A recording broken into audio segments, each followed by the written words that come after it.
question, what is the maximum number of days as a traveller that he can stay in a given city continuously and be exempted from his fast? For instance, he goes on to say, if he's a student, he's giving the game away here, if he's a student and he's travelled abroad for 2 months, is he exempted from his fast in Ramadan?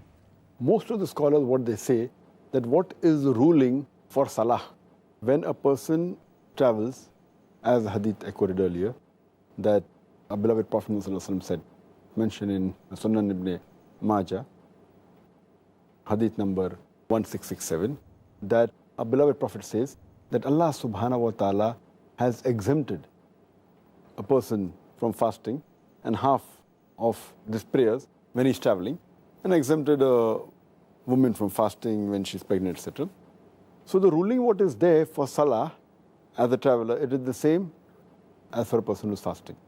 And most of the fuqahas, most of the scholars, though the difference of opinion, but as for Salah, they say that maximum person can stay in a city in one place after he has left his own hometown is for 4 days. So most of the scholars, they agree that same thing is for fasting, that maximum they can stay in a city and can be considered as a traveler is for 4 days. If they extend, then they will not be considered as a traveler. Though there is difference of opinion in different schools of thought, but the majority consider this. Coming to the second part of the question, that if a person goes for studies and stays in a foreign land, maybe for 2 months or 3 months or several months together, will he be considered as a traveler? No. In this condition, he's staying for a long time, for months together. As far as fasting is concerned, he will have to fast all the obligatory fast of the month of Ramadan. Next question.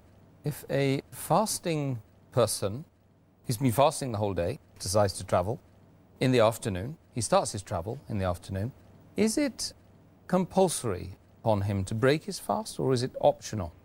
What is the best solution for him? If a person starts the travel midday or in the afternoon, and if he's in the hometown till afternoon, it becomes fard for him to keep the fast at least at that time. Only time a traveler is permitted to break the fast is when he leaves the hometown. If he decides that he's going to leave in the afternoon, it's not possible that he does not fast in the morning. He has to fast in the morning, because there can be change of plans. If he decides in the afternoon, he may change his plan. So then it will be a sin on him. So if a person is traveling, the only time he can break the fast is when he leaves the city limits. Until he hasn't left, he should not break. So if he leaves the city limits in the afternoon, he is permitted to break, not that he should break. But if he feels there's no hardship, he can continue fasting and complete his fast. It's optional on him. Okay, excellent. Next question is from one of our viewers who's a pilot, and he considers himself to be in a perpetual state of travel.